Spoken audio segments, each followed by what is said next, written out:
You having fun, Martha? This is incredibly stressful, so yes. So here's the thing.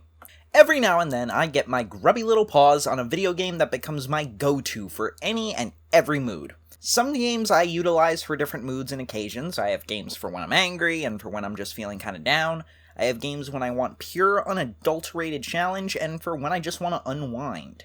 But those games that suit every move, every vibe, those games where I can turn on my PlayStation and not have a care in the world like I was 6 years old again, they've become increasingly hard to come by in recent years. So when I get one that suits my needs at every turn, I become obsessed with it.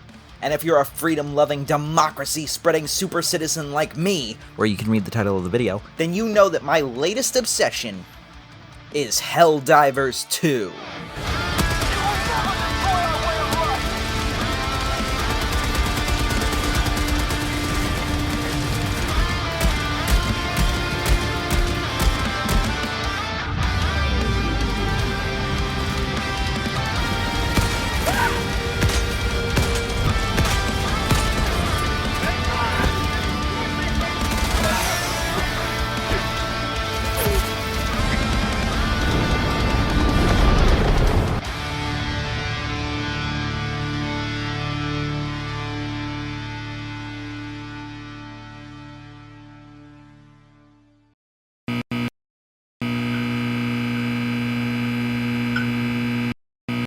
So, for those of you living under a rock, I feel I should explain Helldivers 2 at a very basic level, the absolute bare minimum information that you immediately notice upon booting up the game. First of all, what is Helldivers 2?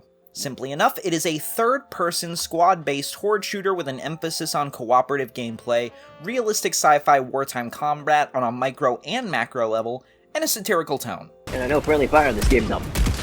Bitch, you know, I could literally shoot Martha right now and I know it would hurt. Yeah, I can shoot Martha into pieces right now, watch. The game sees you, a Helldiver, join up with a squad of up to 3 other players to travel the known universe, completing objectives on alien worlds whilst fighting off small armies of giant bugs, known as Terminids. It's Tracer, isn't it? It's obviously Tracer. Oh, it's definitely Tracer. Oh my fucking god! Oh my fucking god! I am fucking Jesus Christ! I am fucking Helldiver Jesus!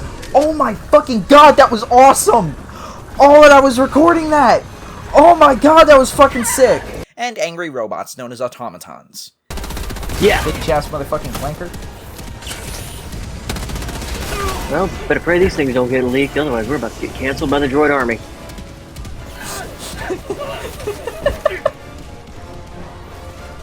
Yeah, that's going in the video. The game clearly draws from many different mainstays of pop culture, but doesn't feel overly derivative of things like Starship Troopers, Terminator, Halo, and Star Wars.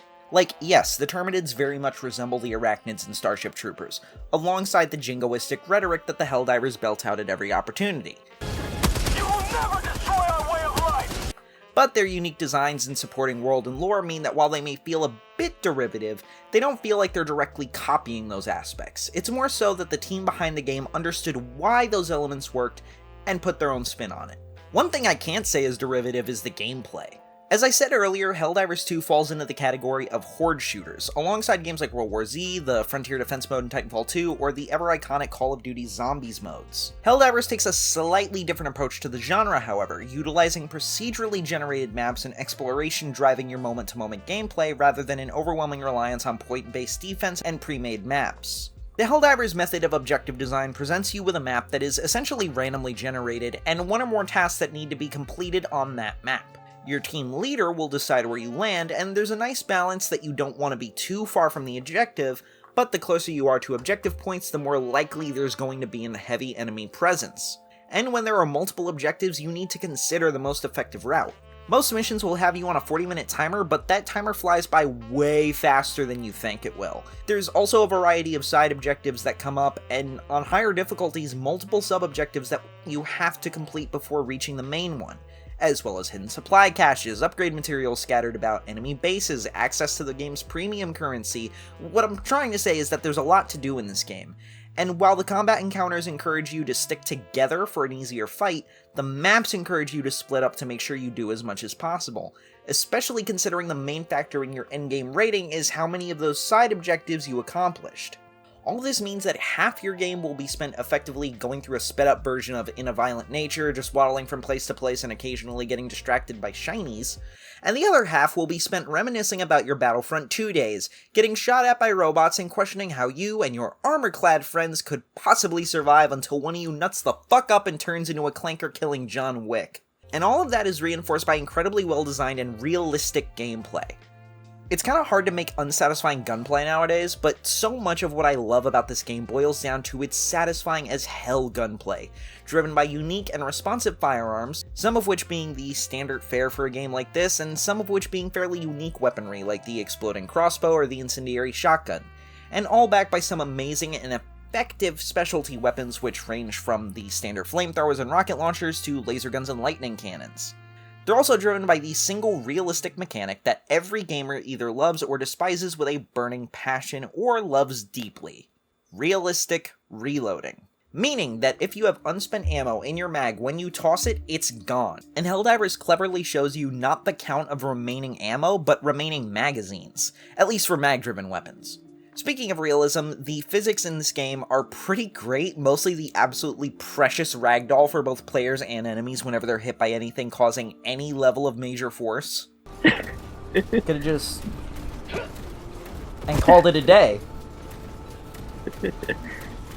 Min really said do a flip. You'll also get realistically injured in some cases. A broken arm means reduced throwing distance and a increased recoil. A broken leg means you can't run, you can break your ribs and start bleeding out because your teammate fired a rocket without looking to see where you were. I didn't know they could shoot up. Christian, why? Why did you bring the fucking airburst? You said back for defense! You did say that. That did not mean bring the fucking airburst rifle! And that did not mean fire it point blank! Speaking of which, those aforementioned special weapons fall under the category of stratagems, which stands out as one of the most unique mechanics in the game in my mind. Functionally, they evoke the kill streaks from Call of Duty. I almost dropped my phone, but I caught it. Tactical options called in via airdrop, although stratagems are tied to a cooldown and sometimes limited supply rather than a kill requirement. You do basically anything with these, ranging from calling in the aforementioned weapons, to calling in airstrikes, orbital strikes, weapon emplacements, backpacks, mech suits, and some more varied options soon to come from what I've seen. What makes them unique is the aspect of how you call in these aspects. Unlike most other games where these would be deployed through a button prompt or some kind of weapon wheel, stratagems are called in by holding a dedicated button and then manually entering a unique, specified Mortal Kombat combo-esque code for each one. More valuable stratagems have longer codes, meaning you're further rewarded for memorizing them and having the ability to deploy them in the heat of battle. This is a really cool and unique way to implement a pretty common trope in most shooters, and I love that this game went out of its way to put a new spin on an old classic. In that way, I also love the way this game implements live service elements, as well as using that to enforce mission design, narrative, and community interaction. Helldivers 2 has an incredibly expansive galactic map, broken down into sectors containing multiple planets each. Any and all of these sectors can be controlled by Terminids or automatons at any given time, and it's your responsibility as a Helldiver to liberate planets to free the overall sector. They even recently added a feature showing direct transport lines between each planet, meaning you can actually see which ones need to be liberated in succession if there's a particular planet you need to free for a major order. Speaking of which, major orders are what drive the entire community towards a single goal. Sometimes the goals are as simple as killing a certain amount of enemies, but they're generally more oriented towards freeing one planet or a specific set of planets. I love how they always add a narrative element for those of us who enjoy the sort of roleplay aspect of this game. Like, oh, this planet has a kick-ass mech suit factory, free it in 2 days to get kick-ass mech suits or all the robots are going to steal them. And that actually applies. Fail a major order and that new content gets delayed, or they spread to other planets, or some other unforeseen consequence.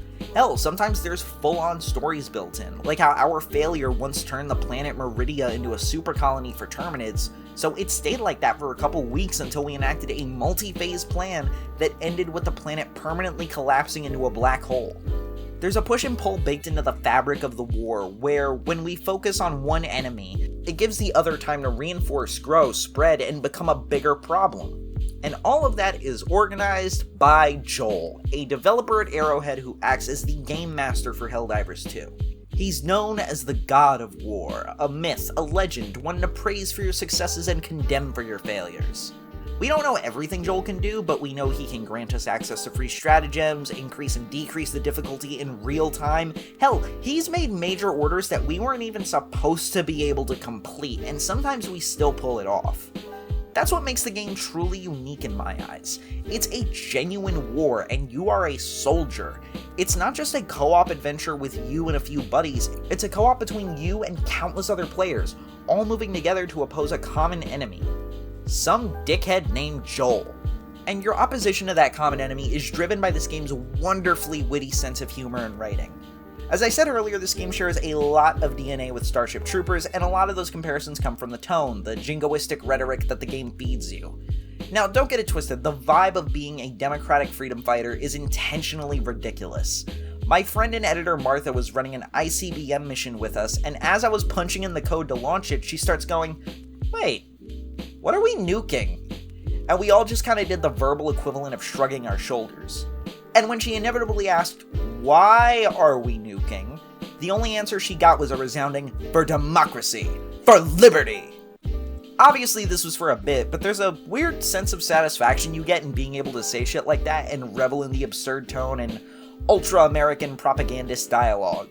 It's almost like this game knows that a lot of people playing it grew up on or around games like Call of Duty and Battlefield, games of the post-9/11 era, games firmly developed in the United States military will put a boot in your ass for freedom mindset. And it goes out of the way to both lampoon and feed into the desire to kill anything foreign for liberty. Kinda like how Scream both acknowledges and participates in common horror tropes. Hell, I think it's just smart that the game mentions managed democracy, which might go over most people's heads.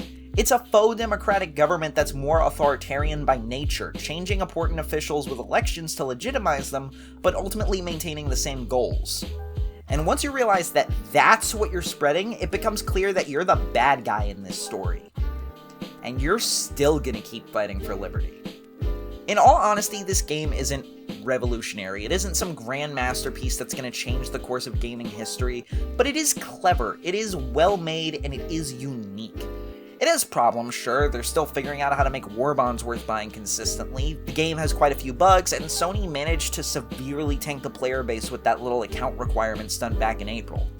But for $40 US, this game is absolutely worth your time. A combination of cutely satirical writing, genuinely great gameplay mechanics, and the best implementation of the live service model that I've seen to date, all of that wildly outweighs the negatives to me. It doesn't add up to the greatest game ever, but it most certainly makes Helldivers 2 the coolest game ever. I don't want to say tough titties, but There's no tougher titty than having a broken limb that you can't fix. Hey, thanks for making it to the end of the video.